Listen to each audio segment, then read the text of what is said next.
नमस्कार दोस्तों, स्वागत है आपका अपने इस YouTube चैनल पर। दोस्तों, नाटक वार्ता क्रम में आज हम एक आपको नया विषय लेकर के चर्चा करने वाले हैं, जिसमें चर्चा होगी कि संस्कृत साहित्य के प्रथम नाटककार कौन हैं, उनका जन्म कब हुआ, कहाँ हुआ उनका जन्म, और संस्कृत के जो प्रथम नाटककार हैं उनका जीवन शैली कैसी थी, उनके विचार कैसे थे और उनके आदर्श क्या थे। ये सब चर्चा हम इस वीडियो में करने वाले हैं, तो लास्ट तक हमारा वीडियो ज़रूर देखिएगा। और प्रारंभ करने से पहले एक निवेदन हम करना चाहेंगे कि नीचे सब्सक्राइब का लाल रंग का बटन आप उसको दबा दीजिएगा और इस वीडियो को अंत तक देखिए। प्रयास करेंगे कि जानकारी आपको, प्रथम नाटककार की जानकारी, ज़्यादा जीवन के संबंध में ज़्यादा से ज़्यादा आपको जानकारी प्राप्त हो। तो शुरू करते हैं इस वीडियो के लिए। तो दोस्तों, आप जानते हैं कि संस्कृत साहित्य सबसे प्राचीन और बृहद साहित्य है। इस संस्कृत साहित्य की तो जितनी प्रशंसा की जाए उतनी ही कम है। सबसे साइंटिफिक, सबसे ज़्यादा वैज्ञानिक और सबसे ज़्यादा पुराना ये संस्कृत साहित्य है। इसी संस्कृत साहित्य से आज पूरा फिल्म जगत, बॉलीवुड हो चाहे हॉलीवुड हो, इसी संस्कृत साहित्य की देन है कि आज मनोरंजन का ये सब बड़े बड़े साधन बने हुए हैं। और ये संस्कृत साहित्य में जो नाटक विधा है, ये नाटक के आधार पर हम लोग, मतलब भारत ही नहीं संपूर्ण विश्व में इतनी जल्दी फॉलो करते हैं, इतनी जल्दी से अनुकरण करते हैं कि कोई कितना उपदेश दे लेकिन उसको स्वीकार नहीं करेंगे। अगर किसी बॉलीवुड के किसी अभिनेता ने या किसी अभिनेत्री ने उस वस्त्र, वैसी कटिंग, कुछ भी अगर धारण किया तो उसको तुरंत फॉलो करने लग जाते हैं। तो ऐसी नाटक विधा को प्रारंभ करने वाले प्रथम नाटककार का नाम महाकवि भास है। महाकवि भास इस संस्कृत साहित्य के प्रथम नाटककार के रूप में स्वीकार्य हैं, माने जाते हैं। और इनका जन्म 450 ईसा पूर्व माना जाता है। क्योंकि संस्कृत के जो प्रथम नाटककार महाकवि भास हैं, उन्होंने अपने जितनी भी उनकी रचनाएं हैं, उनकी रचनाएं तो 23 से लेकर 30 तक लोगों ने स्वीकार की हैं, परंतु जो सर्वमान्य हैं वो उनकी 13 रचनाएं हैं। उन 13 रचनाओं के आधार पर यहाँ हम चर्चा कर रहे हैं, क्योंकि महाकवि भास ने अपनी रचनाओं में कहीं भी अपने बारे में कुछ भी नहीं लिखा है। तो उन्हीं रचनाओं के आधार पर, उनके अध्ययन के आधार पर हम ये यहाँ जो चर्चा कर रहे हैं कि महाकवि भास का जन्म 450 ईसा पूर्व हुआ। अब कहाँ हुआ इसकी चर्चा करते हैं। कि देखिए, दक्षिण भारत के जो विद्वान कवि हैं, संस्कृत विद्वान कवि, उन लोगों का ये मानना है कि प्रथम नाटककार महाकवि भास 450 ईसा पूर्व, 450 ईसा पूर्व से मतलब आज से लगभग 2500 साल पहले, इस ईसा से 450 साल पहले महाकवि भास का जन्म दक्षिण भारत में हुआ। दक्षिण भारत में हुआ तो कैसे मान ले दक्षिण भारत में हुआ होगा? तो वो तर्क देते हैं। पहला तर्क ये देते हैं कि दक्षिण भारत में मामाओं के प्रति विशेष सम्मान का भाव होता है, और महाकवि भास ने भी अपने नाटकों में मामा के प्रति विशेष सम्मान का भाव दिखाया है। इसलिए उन लोगों का कहना है कि महाकवि भास हमारे इस दक्षिण भारत के हैं।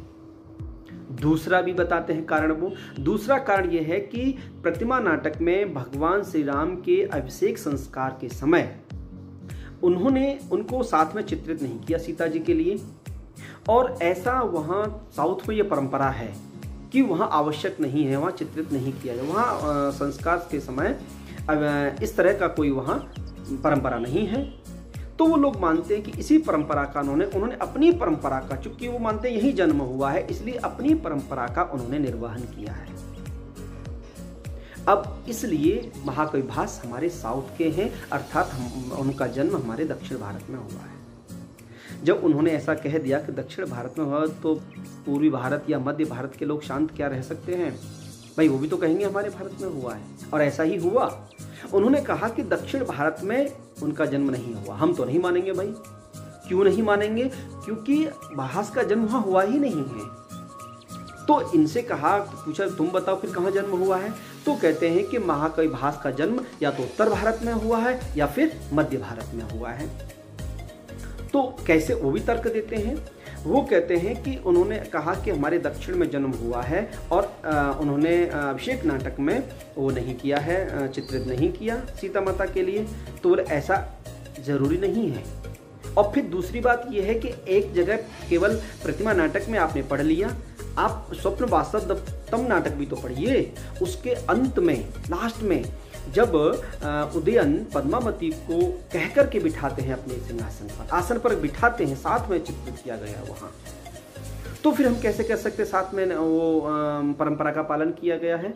दूसरी बात, मामाओं के प्रति विशेष आदर की बात है, वो भी बहुत ठीक नहीं है, क्योंकि उत्तर भारत के जो पहाड़ी क्षेत्र है, पहाड़ी इलाका है, वहां पर भी आज भी वर्तमान में भी मामाओं का सम्मान होता है, मामाओं के प्रति आदर भाव प्रकट किया जाता है, मामाओं के चरण स्पर्श किए जाते हैं, तो हम कैसे कह सकते हैं कि वो साउथ के हैं। तीसरी बात, महाकवि भास ने अपने नाटकों में मध्य भारत और उत्तर भारत का बहुत अधिक वर्णन किया है, पहाड़ों का वर्णन, नदियों का वर्णन, स्थानों का वर्णन किया है। इसका तात्पर्य तो यही हुआ, या तो उनका यहाँ जन्म हुआ या फिर वो इस स्थान पर बहुत लंबे समय तक रहे होंगे, निश्चित रूप से तो रहे होंगे या जन्म हुआ होगा। तो उत्तर भारत और मध्य भारत के जो विद्वान कवि हैं वो ये निश्चित करते हैं कि भाग्य भास का जन्म साउथ में न होकर के हमारे कहाँ, उत्तर या फिर मध्य भारत में इनका जन्म हुआ। और यही बात, यही तर्क अधिकांश विद्वान भी मानते हैं, तो हम भी मानते हैं, हम भी।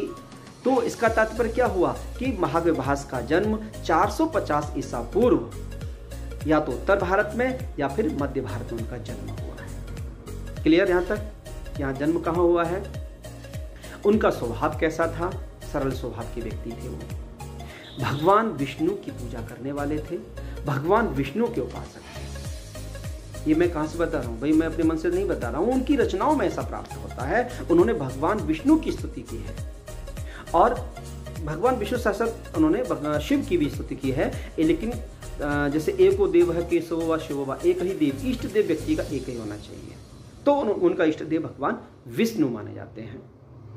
और उनका जो स्वभाव है वो, उनका स्वभाव कैसा है, एकदम सरल स्वभाव है, विद्वान व्यक्ति। हम विद्वान की क्यों चर्चा कर रहे हैं, क्योंकि इसलिए चर्चा कर रहे हैं, विद्वान की चर्चा कह रहे हैं कि वो विद्वान थे, क्योंकि प्रथम नाटककार के रूप में जाने जाते हैं। जब कोई व्यक्ति पहला काम करता है तो गलतियां भी हो जाती हैं, परंतु वो इतने विद्वान, बड़े विद्वान के पहले रचनाओं में भी कोई गलती नहीं है उनकी, और मतलब बड़ी विद्वतापूर्ण रचनाएं हैं उनकी, एक से एक अलंकार का प्रयोग या रीति का प्रयोग, शैली का प्रयोग, रस का इस तरह से दिया कि जैसे माने वो बहुत अनुभवी और बहुत लंबे समय तक रचना। लेकिन प्रथम नाटककार के रूप में इस तरह का भाव देखना बहुत मुश्किल है। इन्हीं नाटकों के आधार पर आगे हमारे कालिदास, अन्य जो नाटककार हैं वो उनके पद चिन्हों पर चले हैं, बड़ी प्रशंसाएं की हैं उन्होंने, चाहे महाकवि कालिदास हो, महाकवि राजशेखर, कोई भी हो, उन्होंने एक ने एक बढ़ के प्रशंसा की है महाकवि भास के। तो सामान्य नाटककार नहीं है, महाकवि आदि कवि हैं, आदि कवि के साथ साथ वो विद्वान कवि भी हैं। तीसरा उनका जो था वातावरण, देखिए उनको रहने का जो हम कहें कि वो उनका जीवन कहाँ व्यतीत हुआ, अपने बारे में तो कुछ लिखा नहीं है, लेकिन उनकी रचनाओं के आधार पर यह सिद्ध होता है कि उनका अधिकांशतः जीवन, करीबी जीवन उनका राजाओं से रहा, राजमहलों से रहा। क्योंकि उनकी अधिकांश रचनाओं में राजमहल की चर्चा की गई है, और राजमहल के साथ साथ अंतरंग जो राज कहना चाहिए कि जो अंतः महल होता है, अंदर के महल की जो चर्चा बहुत विस्तृत ढंग से की है। इसका तात्पर्य कि वो अंदर के महलों तक उनका आना जाना रहा होगा, उनको अच्छे से जानकारी है। देखिए किसी चीज को सुन के बयान करना, सुन के वर्णन करना और देखकर वर्णन का, दोनों में अंतर है। सुन के अगर किसी बात को वर्णन करेंगे तो उतने बेहतर तरीके से नहीं कर पाएंगे जितने कि देखने के बाद आप बेहतर तरीके से कर पाएंगे। तो उनका जो बेहतर तरीके से प्रस्तुतिकरण है राजमहल के, अंतः राजमहलों के, तो वो एकदम विस्तृत वर्णन, सजीव सा चित्रित किया गया है। यानी कि उनका जो संबंध था, उनका जो रहन सहन था, चाहे वो राजकवि रहे हों या राजाओं के यहाँ रहे होंगे, इसलिए उनको, उनका जो रहने का जो स्थान था वो राजमहल रहा होगा। भोगवादी वो उनका जीवन व्यतीत हुआ। धर्म, जब हम धर्म की बात करते हैं तो धर्म के विषय में भी महाकवि भास निश्चित रूप से धर्मवादी व्यक्ति थे। एक बात और आपको बता दें, वो ऐसा माना जाता है कि रचना के आधार पर वो व्यवस्थावादी भी थे। ब्राह्मण, क्षत्रिय, वैश्य, शूद्र, इन व्यवस्थाओं का वो पालन, यानी कि इन व्यवस्थाओं को स्वीकार करने वाले थे, इन व्यवस्थाओं को मानने वाले थे। तीसरी बात जब आती है कि महाकवि भास का जो बलिदान था, दान बलिदान की बात जब आती है तो घबराते नहीं हैं। वो उनका ये मानना था कि दान की बात आए तो निस्वार्थ भाव से दान करिए, और निस्वार्थ भाव से ऐसा दान करें कि मन में एक बार भी मत सोचिए कि मैं दान कर रहा हूँ। जब कर्णभारम नाटक है, उनका ही एक नाटक कर्णभारम है, तो जब उन्होंने कर्ण से दान दिलवाया है तो कर्ण के मन में एक बार भी ऐसा अनुभव फील नहीं किया उन्होंने कि मैं मतलब सब कुछ अपना दान कर रहा हूँ। तो दान कर सब कुछ, भले ही प्राण दान करें, परंतु व्यक्ति के मन में कभी भाव नहीं आना चाहिए कि वो दान कर रहा है, या फिर इस तरह का भाव प्रकट नहीं होना चाहिए। तो ये उनके दान के प्रति उनके विचार थे जो हमें उनकी रचनाओं से प्राप्त होते हैं। मित्र के विषय में उनके विचार कैसे थे, ये हम आपको चर्चा करते हैं कि महाकवि भास के विचार मित्र के विषय में ऐसे थे कि जान चली जाए पर दोस्ती न जाए। अर्थात मित्र के प्रति वो इनका इतना अटूट विश्वास था कि सब कुछ मित्र पर निछावर करने वाले भाव उनके अंदर थे। क्योंकि उन्होंने दूतवाक्यम नाटक या अन्य में भी कि जो मित्र भाव है, जैसे उन्होंने वर्णन किया है कि दुर्योधन का और कर्ण का जो मित्र भाव है, अटूट मित्र भाव दिखाया है, और उस मित्र भाव के रूप में उन्होंने ऐसा उदाहरण प्रस्तुत किया है। और तो उनके विचार मित्र के प्रति ऐसे थे कि कुछ भी हो जाए लेकिन मित्र धर्म में कभी भी कोई आंच नहीं आनी चाहिए। वो महाकवि भास भाग्यवादी भी थे, लेकिन भाग्यवादी होने साथ साथ पुरुषार्थवादी भी थे। उनका ये कहना, व्यक्ति को भाग्य तो जो करता है वो करता है, लेकिन पुरुषार्थ कभी नहीं छोड़ना चाहिए, क्योंकि पुरुषार्थ करने वाला व्यक्ति ही बड़े बड़े कारनामे करता है। पुरुषार्थ करने वाला व्यक्ति ही पहाड़ों से सोना निकाल सकता है या पानी, रेगिस्तान से पानी निकाल सकता है। तो वो भाग्य की अपेक्षा, भाग्य को ऐसा नहीं कि भाग्य को महत्व देते थे, परंतु पुरुषार्थ को उससे ज्यादा महत्व देते थे। ये उनके भाग्य और पुरुषार्थ के विचार थे कि व्यक्ति को भाग्य का साथ देना चाहिए, परंतु पुरुषार्थ के विषय में भी उसको ध्यान रखना चाहिए, पुरुषार्थ ही करना चाहिए। आगे बात आती है धन के विषय में उनके विचार क्या थे। तो धन के विषय में जो उनके विचार ये थे कि व्यक्ति को धन अर्जित, परिश्रम करके धन अर्जित करना चाहिए, क्योंकि धनवान व्यक्ति ही संपूर्ण, कहना चाहिए कि एक ताकतवर शक्तिशाली व्यक्ति होता है। अगर धन नहीं है तो व्यक्ति कुछ भी नहीं कर सकता, चाहे आपके पास कुछ भी हो, धनहीन व्यक्ति कुछ नहीं समझा जाता है। अर्थात व्यक्ति को धन अर्जित करना चाहिए, मेहनत परिश्रम करके धन अर्जित करना चाहिए।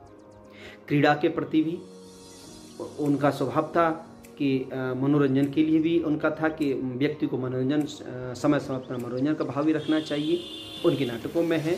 और विशेष रूप से परिवार के संबंध में उन्होंने चर्चा की है कि व्यक्ति को चाहे स्त्री हो चाहे पुरुष हो, एक पत्नी व्रत या एक पति व्रत का भी पालन करना चाहिए, क्योंकि इससे ही गृहस्थी का जो जीवन है, गृहस्थी का जो लाइफ है, वो लंबे समय तक चलती है। एक दूसरे प्रति विश्वास होना चाहिए, एक दूसरे प्रति आस्था और एक दूसरे प्रति मान होना चाहिए, सम्मान होना चाहिए। योगेंद्र उसमें आपके वासव दत्ता में भी दिखाया है कि पत्नी के प्रति कितना प्रेम है, वो दूसरा विवाह ही नहीं करना चाहते हैं। जब राज्य चला जाता है, उनका शत्रु को छीन लेता है, तब योगेंद्र ये प्लान करते हैं कि अगर इन्होंने विवाह नहीं किया तो हमें राज्य वापस प्राप्त नहीं कर सकते हैं, पद्मावती से विवाह कभी नहीं करेंगे। तो उन्होंने षड्यंत्र के तहत, उन्होंने राजनीति के तहत, कूटनीति के तहत उन्होंने ऐसा किया।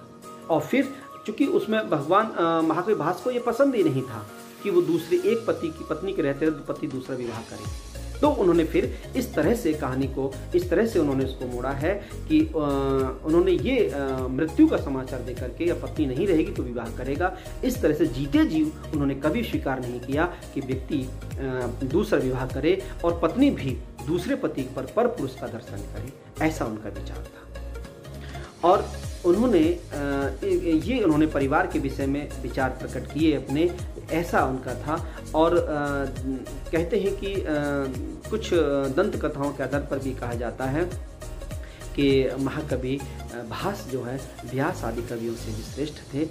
और उनकी रचनाओं के विषय में तो खैर हम चर्चा करेंगे, वीडियो बहुत लंबा हो जाएगा।